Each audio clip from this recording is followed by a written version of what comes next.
Assalamualaikum warahmatullahi wabarakatuh. Perkenalkan, nama saya Nur Syairah Hanum dari Prodi Teknik Informatika. Di sini saya dan teman saya akan melakukan presentasi menjelaskan tugas gudang data, yang dimana tugasnya ini adalah membuat model prediksi dari proses ETL, permodelan, sampai dengan proses testing menggunakan Streamlit. Jadi, saya akan menjelaskan dulu nih. Pertama dari latar belakang tugas yang telah diberikan, yaitu perusahaan telekomunikasi ingin memprediksi pelanggan yang berpotensi berhenti berlangganan. Data pelanggan disimpan dalam data warehouse dan digunakan oleh tim data science untuk membuat model klasifikasi. Sini saya menggunakan data pelanggan. Data tersebut saya dan teman saya dapatkan itu dari Kaggle. Kemudian saya akan menjelaskan ada apa saja, ada berapa kolom apa saja yang ada pada data tersebut. Yang pertama itu ada ID pelanggan, kemudian ada nama, jenis kelamin, usia pelanggan, kota pelanggan yang berlangganan, paket layanan, status langganan, rata-rata pendapatan dari pelanggan, kemudian tagihan bulanan, lama berlangganan, status berlangganan, status prediksi ya, ini tuh status count tuh status berhenti berlangganan, berpotensi apa enggak gitu, dan total tagihan bulanan. Di sini terdapat 1, 2, 3, 4, 5, 6, 7, 8, 9, 10, 11, 12 kolom. Kemudian data tersebut akan dilakukan proses ETL, yang dimana proses ETL ini adalah mengambil data dari berbagai sumber. Kemudian data tersebut akan ditransform dengan menghitung rata-rata tagihan bulanan, kemudian mengubah jenis paket ke dalam bentuk kategorikal seperti ini akan diubah. Terus menangani missing value, apakah ada data yang missing dari setiap barisnya. Kemudian data tersebut akan disimpan dalam tabel faktual. Kemudian pre-processing oleh data science itu ada one hot encoding untuk jenis paket, kemudian ada normalisasi kolom numerik, dan split data menjadi 80-20 data latih dan juga data uji. Jadi nanti data tersebut itu akan dilakukan proses ETL seperti mengubah. Ini kan dia kategorikan ya. Ntar dia akan diubah jadi encoding jadi 01 seperti itu. Jadi ini akan dirubah. Baik, seperti itu saja. Langkah selanjutnya akan dijelaskan oleh teman saya. Assalamualaikum warahmatullahi wabarakatuh. Kenalkan, saya Dias Fikri Nudiansyah. Di sini, hari ini saya akan melakukan proses ETL dengan menggunakan tools Pentaho. Untuk datasetnya, di sini saya masukkan di sini. Nanti pilihnya itu yang CSV file input ya, yang seperti ini. Input, nah nanti ini ditarik aja ke sini. Di sini, saya masuk. Nah, di sini masukkan datasetnya yang akan diolah. Di sini saya sudah masukkan datanya, yaitu dataset telekomunikasi pelanggan dengan format CSV. Nah, dalam dataset di sini terdapat 11 kolom, yaitu yang pertama ID pelanggan, nama, jenis kelamin, usia, kota, paket layanan, status langganan, rata-rata pendapatan, tagihan bulanan, lama berlangganan, dan status current. Kita bisa lihat juga isi dari datanya ini, barisnya. Klik preview, pilih aja 1000. Nah, ini preview datanya seperti ini. ID pelanggan, nama, jenis kelamin, usia, kota, paket layanan, terus langganan, rata-rata pendapatan, tagihan bulanan, uang langganan, status current. Nah, untuk yang langkah pertama dalam transformasi ini ialah saya ingin mengubah tipe data dari kolom rata-rata pendapatan dan tagihan bulanan.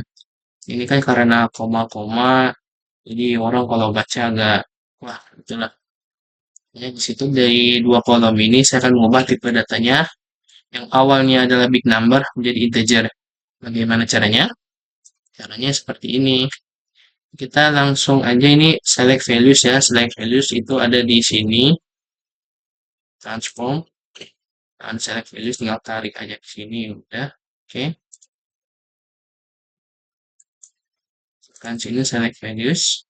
terus ke metadata, terus diisi kolom mana nih yang mau diubah tipe datanya. Nah, yang di sini rata-rata pendapatan dan tagihan bulanan. Tipe datanya yang awalnya big number menjadi integer dengan panjangnya 5, sisinya 4. Kita bisa melihat apakah sudah diubah atau belum dengan cara seperti ini. Di select values kita klik kanan, di preview, configure, kanan aja. Nah, di sini bisa dilihat bahwa ini sudah berubah nih. Yang awal 29,865, yang 75,666, dan seterusnya di sini berubah nih jadi angka bulat. Gitu. Oke, setelah itu kita close. Terus selanjutnya di sini saya akan melakukan perhitungan yaitu dengan menambah kolom baru yaitu total tagihan bulanan. Dan kalkulasinya A kali B, kolom A-nya yaitu lama berlangganan, field B-nya itu tagihan bulanan dengan tipe datanya itu integer. Oke, kita bisa lihat di sini kalkulator, review, configure, bentaran aja. Nah, di sini ada muncul nih.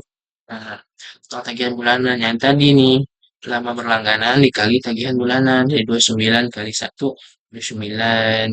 Ini 53 kali 2, 1,9. Gitu. Selanjutnya, close. Terus selanjutnya di sini kita ke value mapper. Value mapper di sini dia mengubah si yang tadi, no, field name-nya yang diubah itu paket layanan dengan mengubah ke kategorikal. Nah, jadi untuk pelanggan yang pilih paket silver, target value-nya kategorikalnya 0, kalau yang gold itu 1, platinum itu 2. Nah, oke. Nah, kita bisa lihat hasilnya itu bisa seperti ini.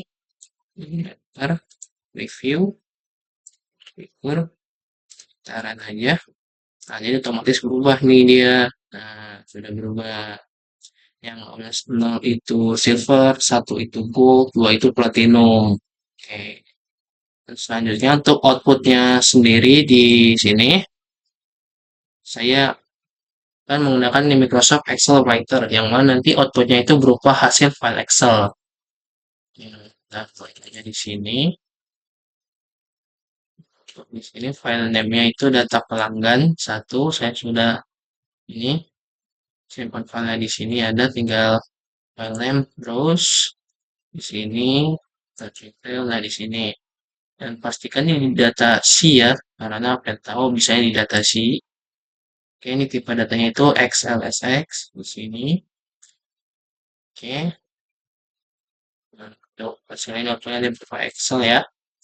Sekarang kita akan coba jalankan dan oke di sini tertera bordernya spoon information head finish. Dan bisa dilihat di sini tidak ada error sama sekali ya.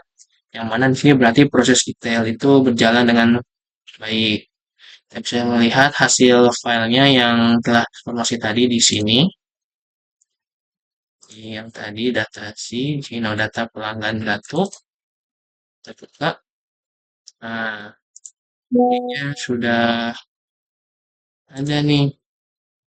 Sudah ada ininya. Nah, ini pelanggan sama suami, usia, kota, layanan tuh yang sudah berubah, status langganan, rata-rata pendapatan, tagihan bulanan, selama bulanan, status current, dan total tagihan bulanan yang tadi.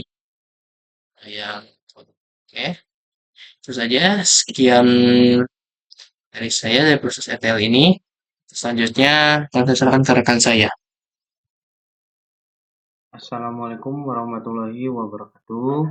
Perkenalkan, nama saya Syakur Aristanto dan pada video kali ini saya akan membahas baris demi baris tahapan yang dilakukan untuk memprediksi churn pelanggan menggunakan gradient boosting classifier dan grid search CV untuk tuning model. Tanpa berlama-lama, yuk langsung saja kita bahas. Pertama, kita mengimport beberapa library yang dibutuhkan, seperti Pandas dan NumPy. Nah, Pandas dan NumPy ini berfungsi untuk memanipulasi data. Lalu ada library scikit-learn, ya. Scikit-learn ini berfungsi untuk melakukan pre-processing, pemodelan, dan evaluasi.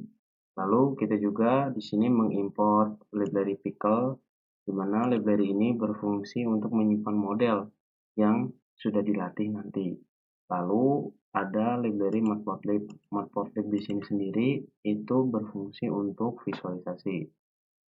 Lalu langkah selanjutnya yaitu meload dataset atau menginputkan dataset, memasukkan dataset yang akan kita gunakan untuk memprediksi churn pelanggan.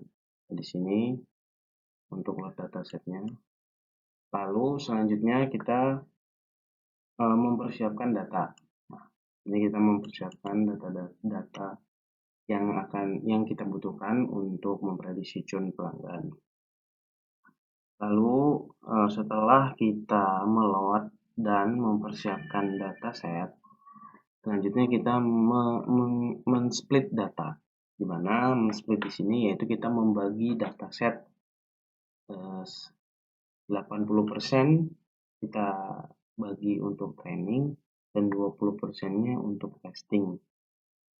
Lalu di sini kita menggunakan Stratify, di mana Stratify ini tujuannya agar distribusi kelas seimbang antara train dan test.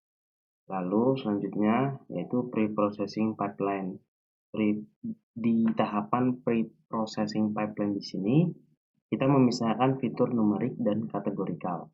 Fitur numerik akan kita standarisasi, sedangkan fitur kategorikal itu akan kita ubah menjadi numerik menggunakan one hot encoding. Semua ini dibungkus dalam kolom transformer. Sini ya. Jadi untuk tahapan preprocessingnya dimulai dari sini sampai sini. Selanjutnya yaitu kita membuat pipeline dan model. Jadi kita membuat pipeline dan model machine learning dengan langkah pre-processing diikuti oleh gradient boosting classifier. Untuk tahapan membuat pipeline dan modelnya itu di sini. Nah, setelah itu kita melakukan tuning model menggunakan grid search. Nah, ini ya. Ini tahapannya. Jadi pada tahapan ini kita menguji berbagai kombinasi hyperparameter dan memilih model terbaik berdasarkan skor F1 yang sudah diseimbangkan. Lalu selanjutnya kita melakukan evaluasi model. Nah, jadi setelah kita menemukan model yang terbaik, kita evaluasi performanya di data test. Kita hitung akurasi F1 score untuk tiap kelas. Lalu kita tampilkan classification report dan confusion matrix. Nah, untuk tahapan evaluasinya itu dimulai dari sini. Dan yang terakhir kita simpan model. Akhir kita simpan model terbaik dalam bentuk file.pkl menggunakan Pickle. Nah, file ini nantinya bisa kita gunakan untuk melakukan prediksi tanpa perlu melakukan training ulang.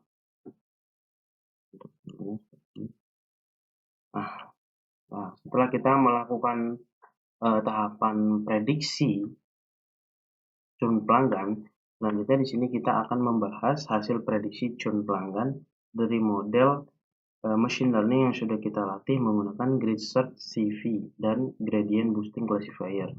Kita akan lihat hasil tuning akurasi F1 score dan analisis confusion matrixnya. Yuk langsung saja kita mulai. Nah, di sini selama proses training model menjalankan grid search, cross validation dan 5-fold untuk 144 kombinasi parameter. Artinya ada total 720 model. Nah, jadi di sini ya. Nah, jadi selama proses training, model itu menjalankan grid search, cross validation dengan 5 fold untuk 144 kombinasi parameter. Nah, artinya ada 720 model yang diuji untuk mencari kombinasi terbaik. Lalu, setelah proses training selesai, berikutnya ialah parameter terbaik yang ditemukan oleh grid search. Di mana untuk parameternya di sini ada classifier learning rate sebesar 0,05, lalu ada classifier max depth sebesar 7, lalu ada classifier mean sample lift sebesar 1, lalu ada classifier mean sample split itu 5, lalu ada classifier and eliminators itu sebesar 200, dan seterusnya. Lalu ada subsample sebesar 0,8, di sini nggak kelihatan ya. Oh, bisa di ini. Di sini ada classifier subsample sebesar 0,8. Nah, lalu parameter-parameter tersebut itu digunakan untuk membentuk model gradient boosting terbaik dalam mendeteksi apakah pelanggan akan churn atau tidak. Nah, setelah itu di sini kita lihat model yang sudah kita latih itu menghasilkan akurasi sebesar 77,78% ya.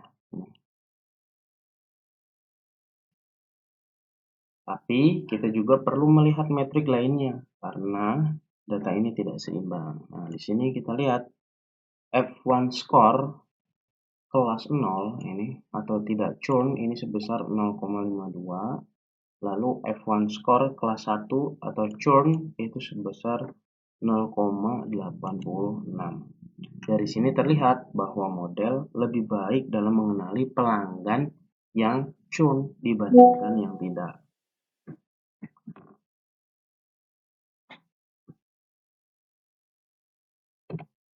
Nah, dari penjelasan mengenai evaluasi F1 score yang sebelumnya sudah dijelaskan, saya ulangi. Jadi di sini terlihat bahwa model itu lebih baik dalam mengenali pelanggan yang churn dibandingkan yang tidak. Karena untuk F1 score untuk kelas 0 atau tidak churn itu sebesar 0,52, lalu untuk F1 score kelas 1 atau churn itu sebesar 0,86.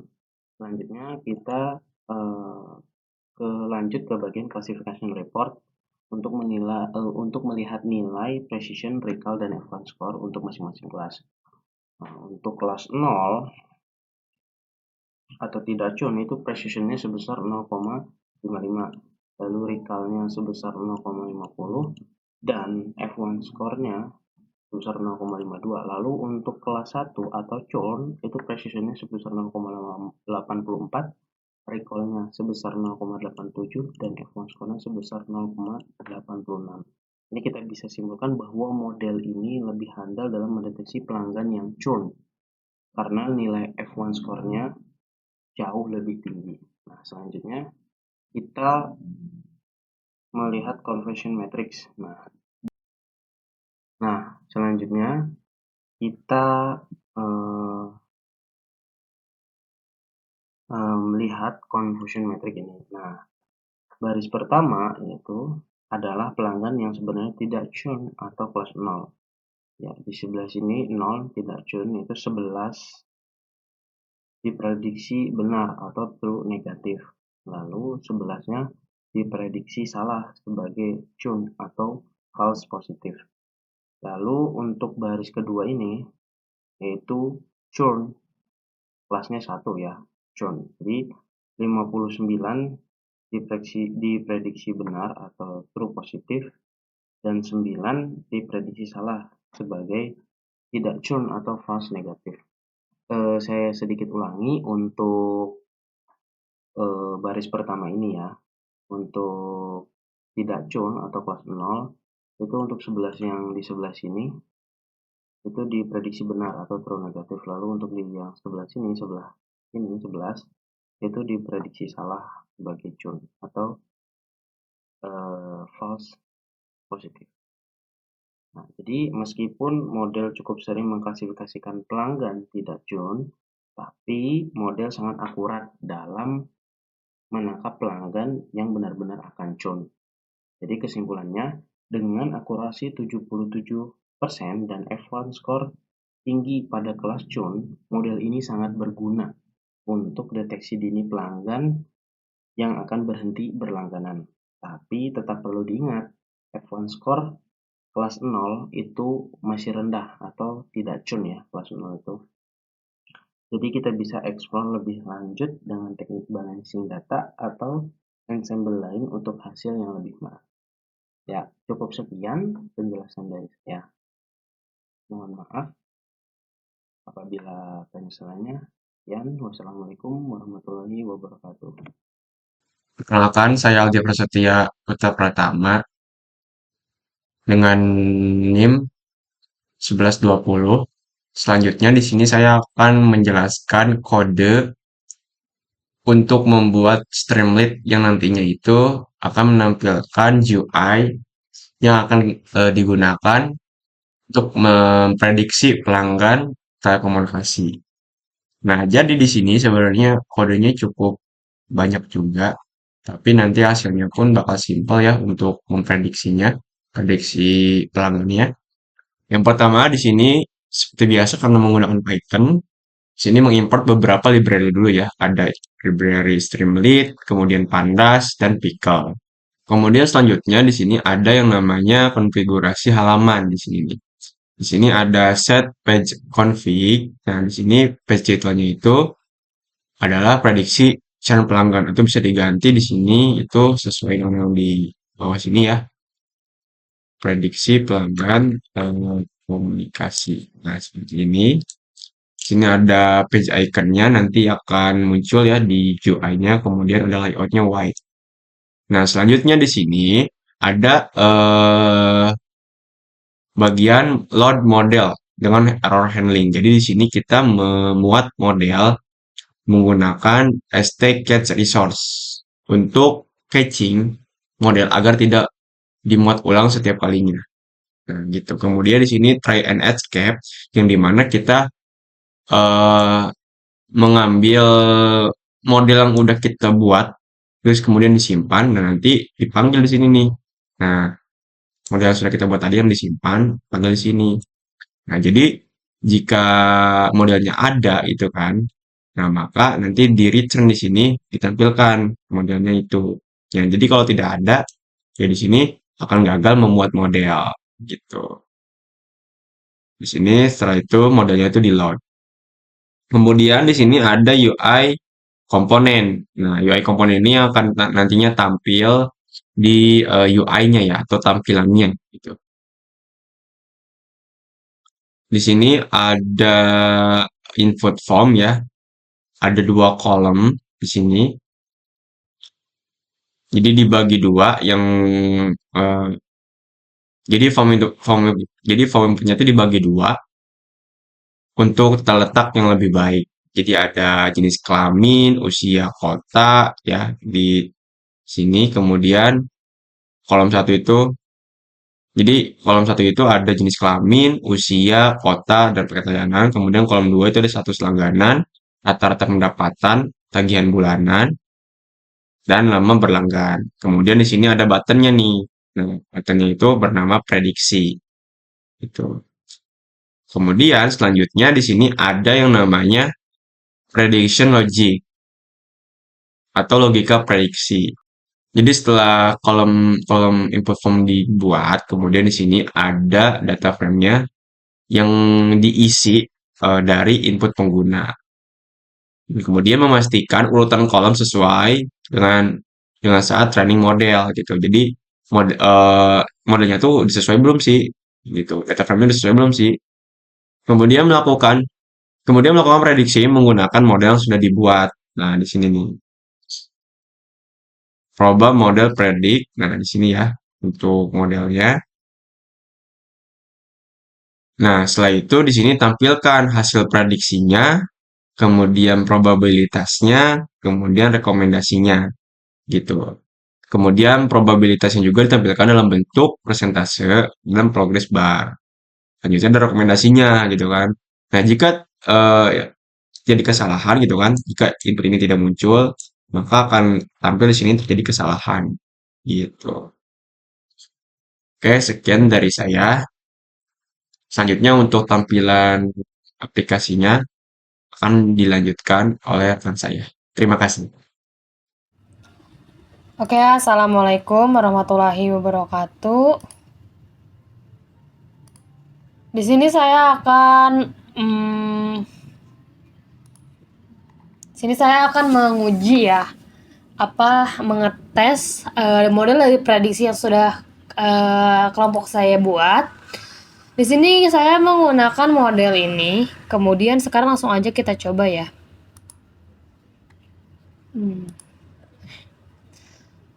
Sini kita coba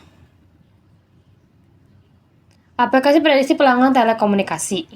Kita akan ubahnya jenis kelaminnya female, usianya mungkin 20, di Karawang, paket layanannya standar, kemudian status langganannya dia 1 year, sudah 1 tahun.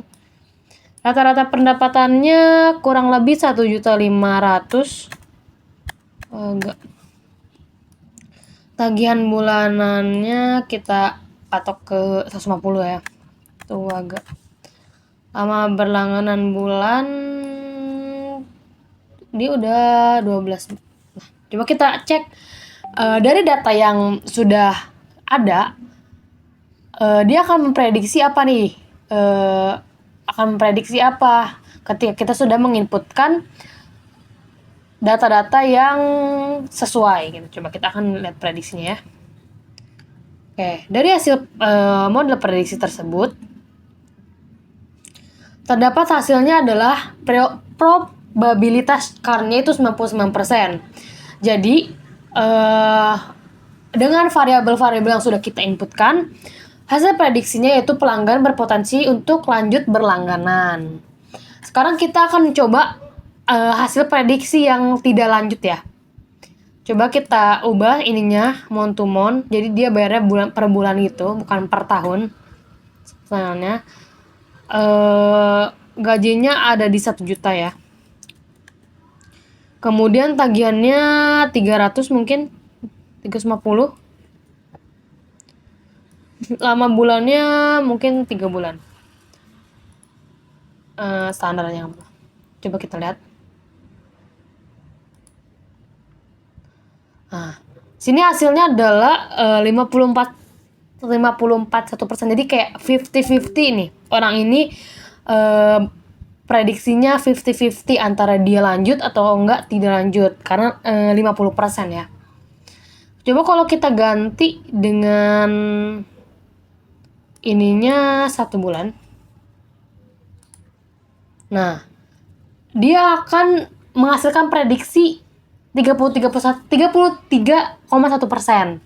Jadi pelanggan ini berpotensi tidak lanjut berlangganan karena dia kalau dia dari variabel yang kita masukkan, dia gaji pendapatannya 1 juta.